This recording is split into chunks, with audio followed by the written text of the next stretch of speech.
What's up, YouTube? This is Too Raw for TV. Before I go into this video, I want to remind you guys, as always, that if you're watching and you haven't subscribed, please subscribe to Too Raw for TV. If you haven't hit the notification button, hit that notification button so that you'll be notified of any and every video that drops on my channel. And if you like or at least appreciate the content or the rants that I go on, and you guys know what I'm ready to go into, you can hit that like button. These are things that help not only my channel, but other channels. If you do the same things that you're subscribed to in the LDBC, it'll make us that much stronger. If you want to contribute to Too Raw for TV, you want to show love for Too Raw for TV, you can do so in the links provided in the description box below via the PayPal or the Cash App. If you want to contribute to Too Raw for TV by signing up to the Patreon, I want to thank everybody that signed up to the Patreon for only $2 per month. On the Patreon, I talk about subjects that I can't talk about on YouTube for obvious reasons. Social issues, politics, just real shit. You know what I'm saying? And I do take requests on the Patreon as well. I like to thank everybody that's supporting me, either who supported me throughout the last couple of months, whether on Patreon or whether contributions to the channel. I really appreciate it. And to the haters out there that have actually gone as far as threatening to beat me up or worse because you don't like my opinion, you're a psycho, you know, and it's not that serious. Now, anyway, in the game where the Houston Rockets beat the Chicago Bulls, I think the final score was something like 117-94. It was a blowout. James Harden, in that game, passed Scottie Pippen on the all-time scoring list. Scottie Pippen scored 18,940 points during his 17-year NBA career from 1987 to 2004. When James Harden was asked about passing Scottie on the list, he said something to the effect of, "It's cool, but that's not the ultimate goal. The ultimate goal is winning championships. You know, blah, blah, blah. That's what I play for." And we all pretty much know, if you watch James Harden play, that's absolute fucking bullshit. Okay? I'm not saying that James Harden doesn't want to win championships. I'm sure he does. But, I mean, we all know that James Harden plays for his numbers. Okay? Yeah, it could be said that LeBron James plays for stats or whatever. Maybe at this stage of his career, a little more so than before. But LeBron James has the hardware. He's won 3 championships. He's appeared in 9 NBA finals. He went to 8 consecutive finals. So the LeBron James system, no matter how much we want to criticize it, has had success. So yes, he needs certain parts, okay? But he's had success as far as championships are concerned, or winning. James Harden hasn't gotten to an NBA Finals yet.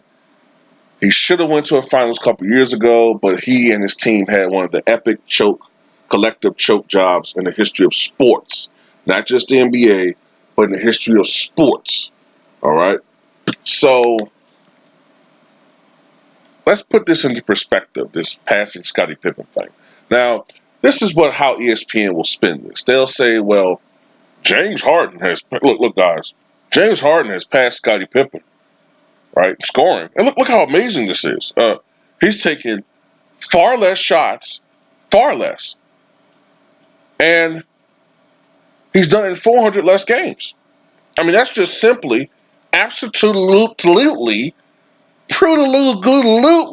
amazing, guys. Give me a high five on that one, right? Yeah, James Harden. How Harden? How Harden? How Harden? How Harden? How Harden? Damn, got choked up on that one. How Harden? How Harden? Let's be a little bit more realistic. What they'll leave out is the fact that, yes, James Harden has played in almost 400 fewer games than Scottie Pippen, but he's made almost 1,000. Well, no, excuse me. He's made well over 1,000 more 3-point attempts, and has taken almost twice as many threes. So those are so many more extra points right there. That's 1,000 extra points right there.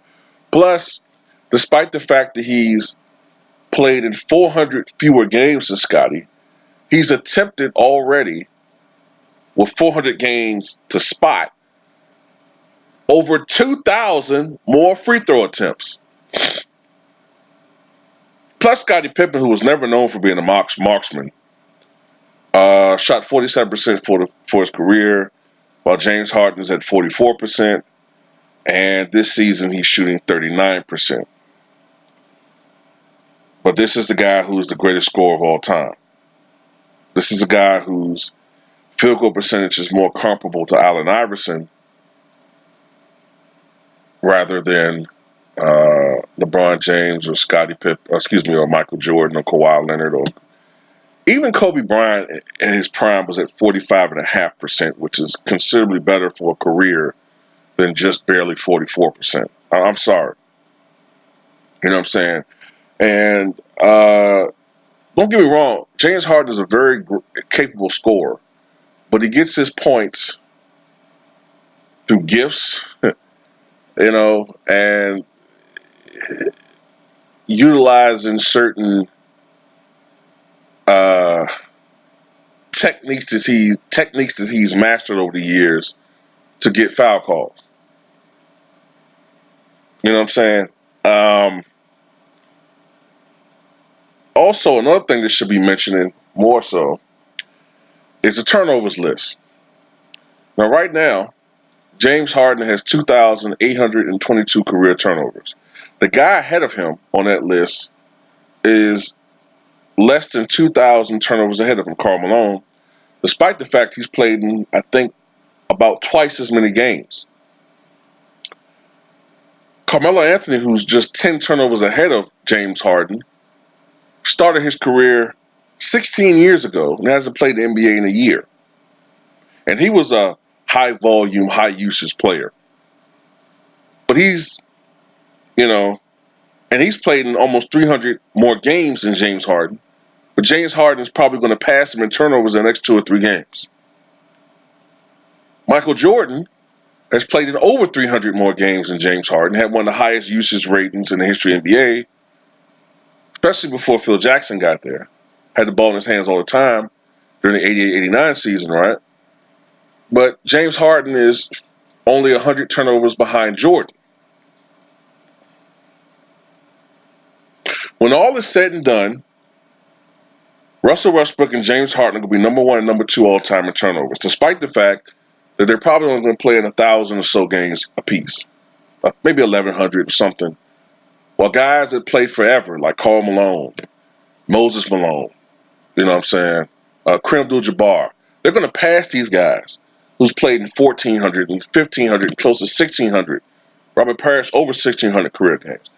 But James Harden is going to pass these guys while spotting them 400 or 500 games. He's a turnover machine. He's a shot jacker. He's a chucker with no conscience. And this style of play is not conducive to winning championships. Scottie Pippen, when he was the lead dog with the Chicago Bulls the entire 93-94 season, despite the fact that he missed the first 10 games of that season, the Bulls won 55 games and came 1 quarter away from making it to the Eastern Conference Finals. If Scottie Pippen hadn't missed the first couple of games that season, the Bulls might have finished with the best record in the Eastern Conference and may have, just may have, depending on how things would have went, if they had home court advantage against New York in the semis, maybe they would have beaten the Knicks. Hell, you could argue with that call that Hugh Hollins made with Scottie Pippen, quote unquote, fouling Hubert Davis. They might have beaten them that series. Scottie Pippen, he was a league dog. No, he wasn't going to lead that Bulls team to a championship, but he was the best all-around player in the NBA. All right, in today's NBA, he'd be a triple-double waiting to happen, and he was the best all-around player in the NBA. And you can argue that Scottie Pippen's been robbed of at least one Defensive Player of the Year award. And I didn't even mention the 6 championships. I don't have to. See, the thing about me, I don't have to center my argument around championships. And that's just icing on the cake with me. The multiple all defense. So you don't have to worry about Scottie playing defense. Scottie's the GOAT forward when it comes to defense. Him, John Havlicek, and Kawhi Leonard's going to be in the conversation too. James Harden, you only got to worry about him on one side of the court. He's a one-trick pony, and he only can hurt your team really in one way, that's scoring. And when he plays against, and because the offense is centered around him so much, kind of like how they used to do Karl Malone, but to a much greater extent, defenses in the playoffs are able to collapse on him, and that hurts the Rockets. And then other guys who aren't getting into the rhythm. We see how Eric Gordon is struggling this year. We see how Russell's starting to struggle now. Now that James Harden becoming even more ball dominant, this shit isn't going to work. They're not going to win a championship. You guys are going to cry again about James Harden not doing it. And I can see it already a mile away. And this is November. Que sera, sera.